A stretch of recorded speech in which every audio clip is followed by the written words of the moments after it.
मान्या सुर्वे और cotton green का निर्दयी सेठ, गरीबों का हक। बेबस घनश्याम जब अपनी रोती हुई बेटी के इलाज के लिए लाचार होकर रो रहा था, तभी वहां से मान्या सुर्वे का गुजरना हुआ। मान्या ने जब घनश्याम के आंसू देखे और सेठ की इस बेरुखी और बदमाशी की बात सुनी, तो उसका दिल तड़प उठा।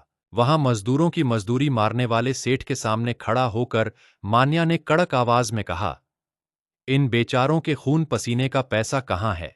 सेठ डर के मारे कांपते हुए हाथ जोड़कर बोला, कल दूंगा सुरवे भाई, बस मुझे थोड़ा सा वक्त दे दो। मान्या ने बिना एक पल गंवाए सेठ की भारी भरकम तिजोरी का ताला अपनी ठोकर से तोड़ दिया। मान्या की आंखें लाल थीं और उसने गरज कर बोला, कल नहीं, हिसाब अभी होगा, और सुरवे के हाथों से होगा। मान्या ने उस तिजोरी में रखे सारे पैसे निकाले और खुद अपने हाथों से बाहर खड़े हर एक मजदूर का बकाया हक दिया। जब घनश्याम को उसकी पूरी मेहनत की कमाई मिली, तो उसने कांपते हाथों से मान्या का शुक्रिया अदा किया। मान्या ने घनश्याम के सिर पर हाथ रखा और कहा, यह तुम्हारी मेहनत की कमाई है बाबा, किसी की मेहरबानी नहीं।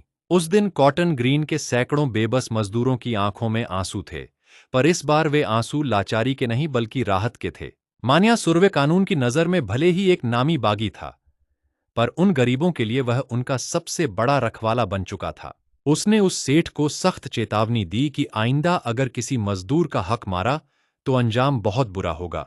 सेठ ने डर के मारे मान्या के आगे सिर झुका लिया और कभी दोबारा मजदूरों का हक न मारने की कसम खाई। लेकिन उसी रात जब मान्या अपने ठिकाने पर लौटने की तैयारी कर रहा था, तब घनश्याम दौड़ता हुआ उसके पास आया। घनश्याम ने अपनी फटी हुई जेब से एक पुरानी कागज की पुड़िया निकाली और मान्या के हाथों में थमा दी। उस पुड़िया के अंदर एक बहुत पुराना पीतल का सिक्का था, जो घनश्याम के बुजुर्गों की इकलौती धरोहर थी। घनश्याम ने कहा, सुर्वे भाई, इस गरीब के पास तुम्हें देने के लिए दुआओं के अलावा बस यही एक छोटी सी निशानी है। मान्या जैसा सख्त इंसान भी उस गरीब मजदूर की इस बेइंतहा मोहब्बत और इज्जत को देखकर भावुक हो गया।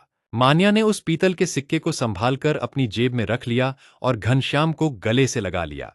लेकिन उस घटना के ठीक अगले ही दिन उस बौखलाए हुए सेठ ने मान्या को फंसाने के लिए पुलिस स्टेशन का रुख किया। उसने पुलिस के बड़े अफसरों के सामने एक ऐसा मनगढ़ंत झूठ रचा, जिससे मान्या की मुश्किलें और ज्यादा बढ़ गईं। लेकिन जब उस जांच अफसर ने कॉटन ग्रीन जाकर असली सच्चाई पता की, तो उसकी अपनी आंखें भी दंग रह गईं। उस अफसर को मजदूरों से मान्या के बारे में एक ऐसा सच पता चला, जिसने पूरे महकमे को सोचने पर मजबूर कर दिया। मान्या की इस अनसुनी दरियादिली का अगला भावुक सच जानने के लिए तैयार हो जाइए हमारी अगली पेशकश में। अगर आप इस भावुक और सच्चे किस्से का अगला सबसे दिलचस्प मोड़ जानना चाहते हैं, तो अभी कमेंट में टाइप करें हक। इस वीडियो को लाइक करें, अपने दोस्तों और परिवार के साथ अपनी प्रोफाइल पर शेयर करें। हमारे साथ हमेशा ऐसे ही जुड़े रहने और अगला भाग सबसे पहले देखने के लिए चैनल को फॉलो/सब्सक्राइब करें।